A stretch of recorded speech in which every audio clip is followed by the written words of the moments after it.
Welcome back to the Deep Dive. Today, we're going to unpack some pretty huge news for all you Canadian hockey fans out there. We're diving into a brand new rights deal for the NHL. You got it. We're breaking down a fresh report from Sportico by Scott Soshnick and Eben Novi-Williams. And this agreement, well, it's a big one. Okay, so the big news is the NHL and Rogers, their current broadcast partner here in Canada, have reportedly come to an agreement on a 12-year rights deal. That's right. So, looks like NHL games are going to stay on Rogers platforms for the foreseeable future. They are. For the next little while, anyway. Yeah. And the money involved is, well, it's pretty eye-popping. The report says that Rogers is going to be shelling out a total of 7.7 billion US dollars over those 12 years. 7.7 billion. Yeah. That's Okay. billion with a B. It's a lot of money. It is. And Yeah. put that in perspective, I think it would be helpful to look back at the last big NHL rights deal in Canada. So how does this $7.7 billion figure compare to that? Well, it's more than double, actually. Wow. Yeah, both the total cost and the average annual cost. It's a huge Right. jump. Huge. So I guess that just goes to show how much the NHL is valued in the Canadian market, right? Yeah, absolutely. It's a The- premium product, and Rogers clearly sees the value and holding on to it. Right. Now, I do want to mention that this deal, while it has been agreed upon by Rogers and the NHL, it isn't completely official yet. That's right. The NHL's team owners still need to give it the thumbs up. Okay, so it's not quite a done deal yet, but it sounds like it's pretty close. Yeah, it is. Both the NHL's media and executive committees are recommending approval, so it's expected to pass. I mean, why wouldn't it? Yeah, makes sense. So for those of us who are, kind of wondering when we can expect this to become official, when can we look forward to an announcement? Well, the report suggests it'll likely happen in the coming days after the owners vote, so very soon. Okay, cool.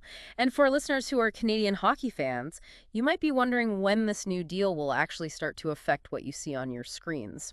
So when does this new broadcast deal actually begin? It's not right away. The deal kicks in at the start of the 2026-2027 NHL season. Okay, so it's a ways off. Yeah.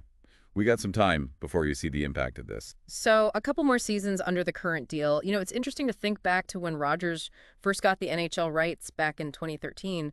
That was a pretty big deal in Canadian media. I mean, they got an exclusive negotiation window this time around, which suggests they were really determined to hold on to those rights. Yeah, no doubt about it. That 2013 deal was a game changer. It Yeah. really shook things up in the Canadian sports broadcasting landscape. It did, yeah. And this new deal, well, this long-term commitment, it really shows that Rogers has a lot of faith in NHL hockey. Definitely does. Now, I thought it was interesting that the Sportico article ended with a pretty direct question to the readers. And I think this is a question worth considering for all of our Canadian listeners as well. They ask, are you happy that the NHL is staying with Rogers for another 12 years? Or would you have preferred to see a new broadcaster enter the scene? That's a good question. Every broadcaster brings something different to the table. Sticking with Rogers, well, it's familiar. It's what we're used to. Yeah. But maybe a new broadcaster would, shaken things up a bit, tried something new, something fresh. Who knows? It's something to think about. So let's recap everything we've covered today for our listeners. We've got this massive 12-year broadcast rights deal for the NHL in Canada. Rogers is staying on as the broadcaster, but it's coming at a significantly higher price tag. And this new deal, it kicks off in the 2026-2027 NHL season. A couple years down the line. Yeah.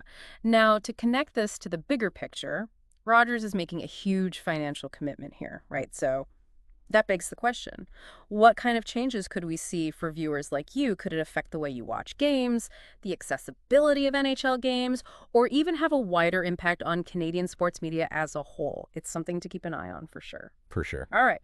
Well, that's all the time we have for today. Thanks for joining us. Thanks for having me. We'll see you next time for another deep dive. See you.